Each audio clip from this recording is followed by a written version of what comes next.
வணக்கம் and welcome to 1008 soil project. Kulim மேராசி ஸ்ரீ மகாமாரியம்மன் ஆலயத்துக்காக 1008 கோவிலேருந்து உருப்படி மண்ணை திரட்டிக்கிட்டு இருக்கோம். மாரி 18 மலேசியாவில் இருக்கிற முக்கியமான 18 ஆலயத்திலேருந்து உருப்படி மண்ணை திரட்டுற பயணத்தில் பினாங்கில் இருக்கிற 2வது ஆலயமாக இந்த ஒரு ஆலயத்திலேருந்து உருப்படி மண் எடுக்க வந்திருக்கேன். பலருக்கும் தெரியறதுக்கு வாய்ப்பே கிடையாது. ஆனால் அவ்வளோ விசேஷமான இந்த ஒரு ஆலயத்திலேருந்து உருப்படி மண் எடுக்கிறது பெரிய பாக்கியமாக தான் நான் கருதுகிறேன்.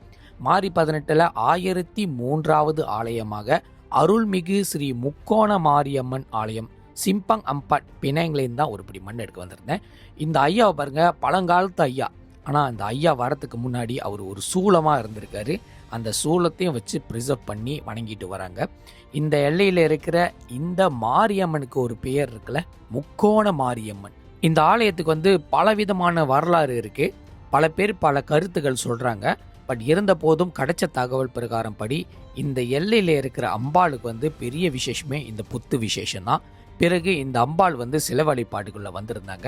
இந்த எல்லை முக்கோணமாக இருக்கிறவாசி இவங்களுக்கு அந்த முக்கோணம் என்ற ஒரு பெயர் வந்திருக்கு. பிறகு இந்த எல்லையில் வச்சு தான் ஒரு 3 எல்லைக்கு ஒரு பெரிய தெய்வமாக இவங்க வழிபட்டுட்டு வந்திருக்காங்க. ஆதிகாலம், அதாவது குறைஞ்சது ஒரு 130 வருஷத்துக்கு முன்னாடி உருவான இந்த அம்பாளுக்கு மிகப்பெரிய விசேஷம் என்னன்னு பார்த்தோமா, இப்போ பார்க்குறீங்களா இந்த சூளம் இப்போ இந்த கோயிலோட சமநிலைமையில் இருக்கு. முன்பு படி ஏறி தான் இந்த அம்பாளுக்கு வரணும். பிறகு இந்த இடத்துல மண்ணு போட்டு சரி சமமாக கொண்டு இப்போ பக்தர்கள் ஈஸியாக வழிபடுற மாதிரி கொண்டு வந்திருக்காங்க. ரொம்ப அழகான கோயில், ரொம்ப விசேஷமான கோயில். அம்பாளை பாருங்க. ஓம் சக்தி பராசக்தி, ஓம் சக்தி பராசக்தி, ஓம் சக்தி பராசக்தி. அம்பாளுக்கு உண்டான விசேஷங்கள், பல விதமான விசேஷங்கள் இருக்குது. பல பேருக்கு குழந்தை பாக்கியம் கிடச்சிருக்கு. பல பேருக்கு தொழில் விருத்தி அடைஞ்சிருக்கு. பல பேருக்கு பல விதமான கஷ்டங்கள் நீந்திருக்கு.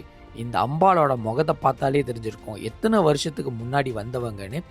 இவங்களோட பூ மண், அதாவது இந்த புத்து மண் இருக்குல்ல, அதுலேருந்து ஒரு பிடி மண் எடுத்துக்கிறேன்னு சொல்லும் போது கோவிலோட குருக்கள் தாராளமாக எடுத்துக்க சொல்லிட்டு அனுமதியும் கொடுத்துருந்தாரு. கோவில் தலைவரோட அனுமதி வழியாக தான் இந்த ஒரு பூஜைகள் செஞ்சுருந்தோம். நிறையா விஷயம் சொல்லியிருந்தாங்க. அவங்களோட ஸ்தல விருட்சம் மரத்தோட கதைகளும் பெரிய விஷயமா இருந்துச்சு. ஐயாவோட கதையும் பெரிய விஷயமா இருந்துச்சு. இந்த வேலையில் டெம்பிள் மேனேஜ்மெண்ட்டுக்கு நான் நன்றிகளை தெரிவிச்சுக்கிறேன், நமக்கு ஒரு பிடி மண்ணை கொடுத்ததுக்கு. இந்த மாரி 18 பயணத்தில் முழுக்க மலேசியாவை ஒரு வளம் வந்தாச்சு. அடுத்து இன்னொரு 5 கோயில் மண்ணு தான் எடுக்க வேண்டியது இருக்குது.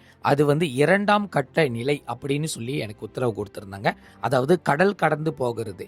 ஸோ அடுத்து என்னோட பயணம் ஃப்ரம் பினாங் டு ஜேபிக்கு போக போகிறேன். ஜேபியில் எந்தெந்த ஆலயத்துலேருந்து ஒரு பிடி மண் எடுக்கிறேன்னு கண்டிப்பாக உங்கள்கிட்ட ஷேர் பண்ணுறேன்.